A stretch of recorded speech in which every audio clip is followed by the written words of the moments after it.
Hello, my friends. Today, I want to tell you the incredible story of Cleopatra, the last queen of ancient Egypt. This is not just a history lesson. It's a journey back in time, filled with drama, power, love, and ambition. Cleopatra was one of the most famous women in history, and her life is like an exciting movie. So sit back, relax, and enjoy this amazing story.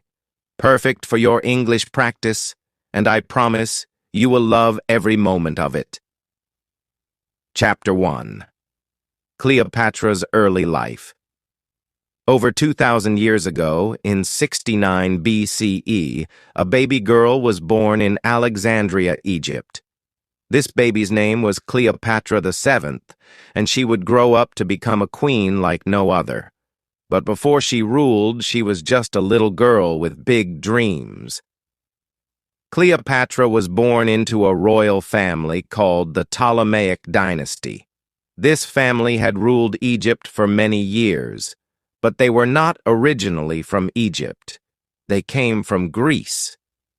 Cleopatra's ancestor, Ptolemy I, was one of Alexander the Great's generals, and he became the king of Egypt after Alexander's death. So Cleopatra's family was both Greek and Egyptian. Cleopatra's father was King Ptolemy XII, and her mother might have been Cleopatra V. But historians are not completely sure about her mother's identity. Cleopatra grew up in a palace surrounded by luxury. She had servants, beautiful clothes, and the best education. But life in a royal family was not as easy as it seemed. There was always danger. Family members fought for power and sometimes even killed each other to become king or queen. From a very young age, Cleopatra learned that knowledge was power. While most women in her time were not educated, Cleopatra studied hard. She learned many languages, including Greek, Latin, Egyptian, and even Hebrew. It is said that she could speak at least 7 languages fluently. This was rare and made her very special. Cleopatra was also curious about everything. She studied science, math, literature, and politics. She wanted to be more than just a queen who wore a crown. She wanted to be a wise and powerful ruler. But she had another secret weapon: charm. Cleopatra was not only intelligent, she was also very confident. People said she had a beautiful voice that could capture anyone's heart. But her childhood was not all happy. Her father, King Ptolemy XII, was not a strong ruler. Many people in Egypt did not like him because they thought he was weak and spent too much money. Sometimes Cleopatra's family had to leave Egypt to stay safe. Cleopatra learned at a young age that being a ruler meant facing many enemies. When Cleopatra was around 14 years old, her life changed forever. Her mother disappeared. Some say she died, while others believe she was killed. Cleopatra's father became very sick, and soon Cleopatra would have to fight for the throne. She was still a teenager, but she was already preparing to become queen. What made Cleopatra different from other rulers was her deep love for Egypt. Even though she was part of a Greek family, she respected Egyptian traditions. She was the first Ptolemaic ruler to learn the Egyptian language, and she even presented herself as the goddess Isis, a powerful figure in Egyptian mythology. By the time Cleopatra was a young woman, she was ready to rule. But ruling Egypt would not be easy. She had enemies inside and outside her family. She knew she would have to be brave, clever, and strong. And so, the story of Cleopatra's rise to power begins. Chapter 2. Cleopatra becomes queen. Cleopatra was no ordinary young woman. From the moment she was born, her destiny was to rule, but becoming queen was not easy. It was a path full of danger, betrayal, and clever plans. Let me tell that how Cleopatra became the queen of Egypt. When Cleopatra was 18 years old, her father, King Ptolemy XII, passed away. In his will, he declared that Cleopatra would rule Egypt, but not alone. She had to share the throne with her younger brother, Ptolemy XIII, who was only 10 years old. Yes, in ancient Egypt it was common for siblings to rule together even if they were very young, but Cleopatra didn't want to share her power. She believed she was more capable and smarter than her brother. She had studied languages, history, and politics, while her brother was just a child with no experience. Cleopatra knew she had to take control if she wanted to protect Egypt and rule it the way it deserved. At first, Cleopatra tried to work with her brother, but soon their advisors started plotting against her. The advisors didn't like the idea of a strong and intelligent woman ruling Egypt. They wanted Ptolemy XIII to have all the power because he was easier to control. Cleopatra's life quickly became very dangerous. She was forced to leave the royal palace and flee to the desert. Imagine this: Cleopatra, the rightful queen, wandering in the hot, dry desert with only a few loyal followers. She had no home, no army, and no throne. But Cleopatra was not the kind of woman who gave up. While she was in exile, Cleopatra began to make a plan. She knew she couldn't take back her throne alone. She needed help, and she had to think fast. Luckily, at this time, a powerful Roman general named Julius Caesar arrived in Egypt. Caesar was one of the most famous and influential men in the world, and Cleopatra saw an opportunity. Cleopatra decided to meet Caesar, but she knew she had to do something dramatic to grab his attention. She couldn't just walk into the palace because her enemies would stop her. So she came up with a bold and clever idea. One night, Cleopatra had her loyal servant wrap her in a large carpet. Yes, a carpet. Then, the servant carried the carpet into Caesar's quarters as a gift. When the carpet was unrolled, Cleopatra appeared, looking stunning and full of confidence. Imagine Caesar's surprise when this beautiful, intelligent young woman emerged from the carpet. Cleopatra spoke to Caesar with charm and intelligence. She told him about her struggles, her love for Egypt, and her dreams of becoming a great queen. Caesar was impressed. He saw that Cleopatra was not just beautiful, she was also brilliant and ambitious. Caesar agreed to help Cleopatra regain her throne. Together, they planned a way to defeat Ptolemy XIII and his advisors. Cleopatra's enemies didn't stand a chance against the combined forces of Cleopatra and Caesar. After a fierce battle, Ptolemy XIII was defeated, and Cleopatra was restored as the Queen of Egypt.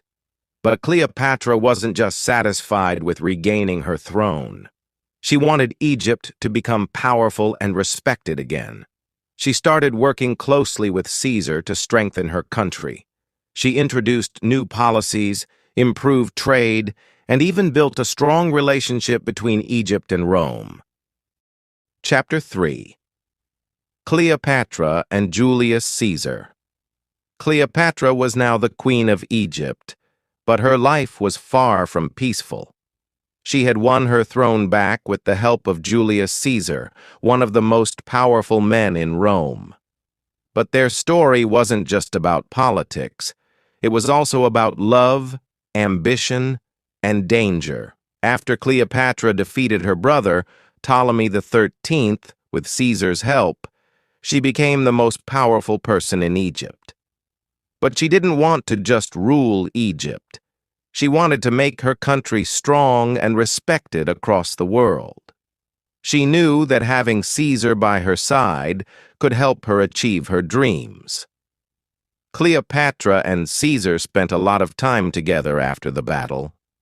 Cleopatra admired Caesar's strength, intelligence, and ability to lead armies. Caesar admired Cleopatra's beauty, charm, and clever mind. Even though Caesar was much older than Cleopatra, he was around 52 years old while Cleopatra was only 21, their connection was strong. Cleopatra invited Caesar to stay in Egypt, and he agreed. Together they explored the beautiful city of Alexandria, sailed along the Nile River, and talked about their plans for the future. Cleopatra showed Caesar the rich culture and history of Egypt, and Caesar was impressed. He saw that Egypt was not just a land of deserts and pyramids, it was a powerful and wealthy country with great potential. During this time, Cleopatra became pregnant. In 47 BCE, she gave birth to a son, whom she named Ptolemy Caesar, but people called him Caesarion, which means Little Caesar. Cleopatra believed that Caesarion would one day unite Egypt and Rome, creating a powerful empire. She wanted her son to be a symbol of strength and unity. But their happiness didn't last long. Cleopatra and Caesar's relationship caused a lot of problems. Many people in Rome didn't like the idea of Caesar being so close to a foreign queen. They thought Cleopatra was trying to take control of Rome through Caesar.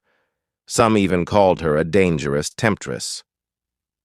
Caesar decided to return to Rome, but he didn't leave Cleopatra behind. Instead, he invited her to come with him. Cleopatra, always bold and fearless, agreed. She traveled to Rome with Caesarion and a grand entourage. Imagine the scene. Cleopatra arriving in Rome with golden chariots, exotic animals, and beautiful Egyptian servants. She wanted to show the Romans the wealth and power of Egypt. In Rome, Cleopatra lived in a luxurious villa provided by Caesar. She attended banquets, met important Roman leaders, and even influenced Roman fashion with her Egyptian style. But not everyone welcomed her. Roman women were especially unhappy because Cleopatra was so different. She was confident, glamorous, and unafraid to stand out. While in Rome, Cleopatra witnessed Caesar's rise to power. He declared himself dictator for life, meaning he had complete control over Rome. Cleopatra hoped that this would strengthen their alliance, but trouble was brewing. Many Roman senators were unhappy with Caesar's growing power, and they started plotting against him. In 44 BCE, something terrible happened. Julius Caesar was assassinated by a group of senators who feared he was becoming too powerful. They stabbed him in the Roman Senate, and his death shocked the world. Cleopatra was devastated. She had lost her greatest ally and the father of her son. Cleopatra knew that her life was in danger. Without Caesar, she had no protection in Rome. Many people saw her as a threat, and she had to act quickly. She gathered her servants, her son, and all her treasures, and fled back to Egypt. Back in Egypt, Cleopatra was determined to stay strong. She mourned Caesar's death, but didn't let it stop her. She continued to rule Egypt with wisdom and courage. She strengthened her army, improved the economy, and prepared for whatever challenges would come next. Cleopatra also made sure to protect her son, Caesarion. She wanted him to grow up as a strong leader who could one day fulfill her dream of uniting Egypt and Rome. She taught him about politics, strategy, and the responsibilities of being a ruler. But Cleopatra knew that Egypt was still in a dangerous position. Rome was the most powerful empire in the world, and Egypt needed a strong ally. Cleopatra began to look for new ways to protect her country and her throne. This chapter of Cleopatra's life was filled with love, loss, and survival. She had faced one of the greatest tragedies of her life, but refused to give up. Chapter 4. Cleopatra and Mark Antony. Cleopatra's life took another exciting and dramatic turn after Julius Caesar's death. This chapter is about Cleopatra's meeting with Mark Antony, one of the most powerful leaders in Rome, and how their story became one of the most famous love stories in history. After Julius Caesar died, Rome was in chaos. Many powerful men were fighting to take control of the empire. Among them were Mark Antony, Octavian, Caesar's adopted son, and Lepidus. Together they formed the Second Triumvirate to rule Rome, but it was clear they didn't trust each other. Mark Antony was a brave soldier and a skilled leader. He was strong, handsome, and very confident. He was also charming, and people admired him. Mark Antony had heard about Cleopatra, the beautiful and intelligent queen of Egypt, but they had never met. At this time, Mark Antony wanted Egypt's support because Egypt was a rich and powerful country. Cleopatra, on the other hand, wanted to protect Egypt from Rome's growing power. She knew that building a strong alliance with Mark Antony could help her achieve that. One day, Mark Antony sent a message to Cleopatra. He wanted her to meet him in Tarsus, a city in modern-day Turkey, to discuss their alliance. Cleopatra knew this was her chance to impress Antony, and she planned something unforgettable. When Cleopatra arrived in Tarsus, she didn't just come as an ordinary queen. She made a grand entrance that would leave everyone speechless. Cleopatra sailed to Tarsus on a golden ship with silver oars and purple sails. She dressed as the goddess Aphrodite, the goddess of love and beauty, and surrounded herself with beautiful servants dressed as gods and goddesses. The air was filled with the sweet smell of perfumes and flowers. When Antony saw Cleopatra, he was amazed. He had never seen anyone like her. She was confident, intelligent, and beautiful. Cleopatra spoke to Antony with charm and wit, and he couldn't take his eyes off her.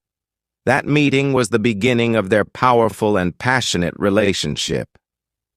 Cleopatra invited Antony to come to Egypt, and he accepted. In Alexandria, they spent time together, enjoying lavish banquets, parties, and games. Cleopatra showed Antony the beauty of Egypt and its rich culture. They laughed, shared stories, and made plans for the future. Antony fell deeply in love with Cleopatra, and she fell in love with him too. Together, they dreamed of creating a great empire that would rule both Rome and Egypt.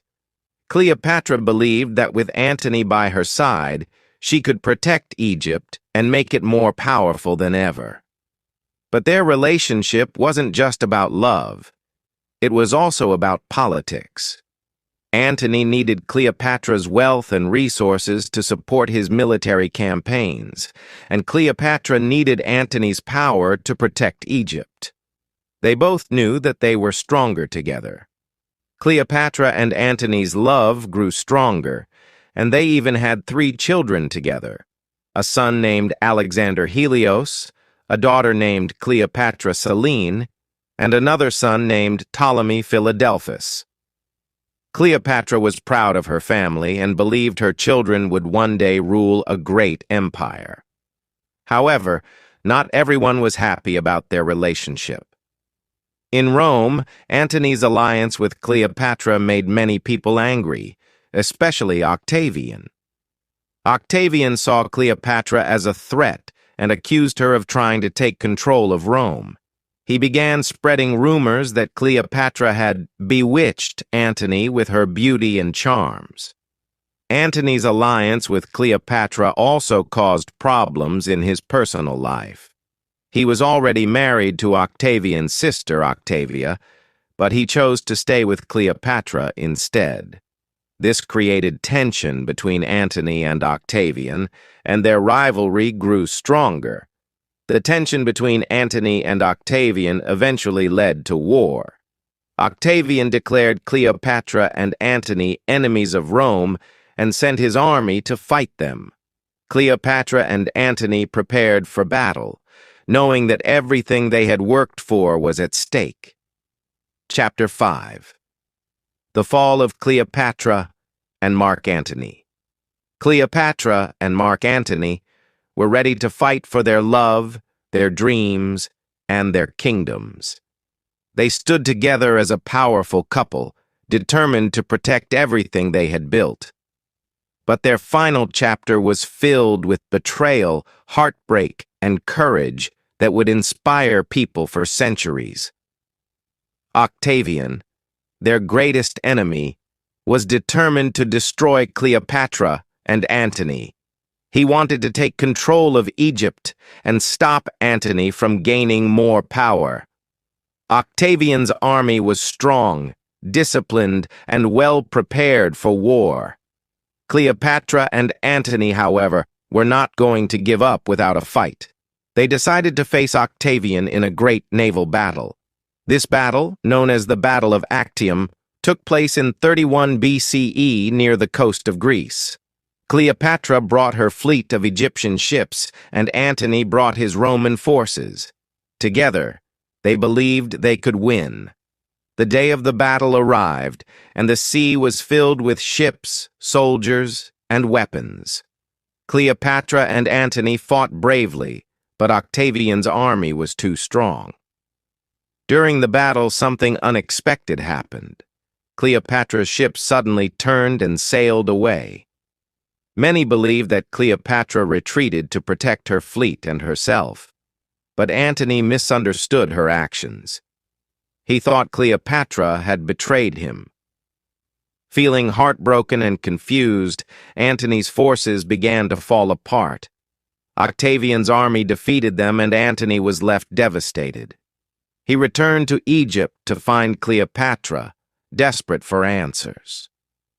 When they met, Cleopatra explained her actions. She told Antony she had not betrayed him. She had only wanted to save their lives. Antony believed her, and their love remained strong. But they knew their enemies were closing in. Octavian's army followed them to Egypt. Cleopatra and Antony tried to defend Alexandria, but they were outnumbered. They realized they couldn't win this war, but they were determined to stay together until the end. Antony fought bravely in one last battle, but his army was defeated. Heartbroken and believing Cleopatra was dead, Antony fell on his sword. As he lay dying, news came that Cleopatra was still alive. His servants carried him to Cleopatra's hiding place, and the two lovers shared their final moments together. Antony died in Cleopatra's arms, leaving her alone to face her enemies. Cleopatra knew that Octavian would soon capture her. She refused to let him parade her through Rome as a prisoner, showing her as a defeated queen. Cleopatra was a woman of pride and dignity. She decided to take control of her fate. In her final moments, Cleopatra dressed in her royal robes and crown. She surrounded herself with treasures and symbols of her reign. According to legend, she arranged for a poisonous snake, called an asp, to be brought to her. She allowed the snake to bite her, ending her life on her own terms. When Octavian arrived, he found Cleopatra dead, lying peacefully in her royal chamber. He was shocked, but also impressed by her courage. Cleopatra's death marked the end of the Egyptian kingdom. Octavian took control of Egypt, and it became part of the Roman Empire. But Cleopatra's story didn't end there. Her life and her love with Antony became legendary. People admired her for her intelligence, bravery, and determination. She was not just a queen, she was a symbol of strength, resilience, and courage. Cleopatra's story teaches us that even in the face of great challenges, we can stand strong and fight for what we believe in. She never gave up on her dreams or her country. She showed the world that women can be powerful leaders, thinkers, and warriors. Her life may have ended in tragedy, but her legacy lives on. Cleopatra reminds us to never give up, to believe in ourselves, and to take control of our destiny. She proved that even in the darkest moments, we can face our challenges with courage and dignity. So, my friends, let Cleopatra's story inspire you to be strong, to dream big, and to never let fear stop you. Her life may have been filled with struggles, but it was also filled with love, hope, and greatness. Be like Cleopatra, bold, fearless, and unforgettable. What did you think of this incredible journey? Isn't Cleopatra's story one of the most inspiring stories in history? Let her life remind you that no matter how hard life gets, you have the power to rise above it.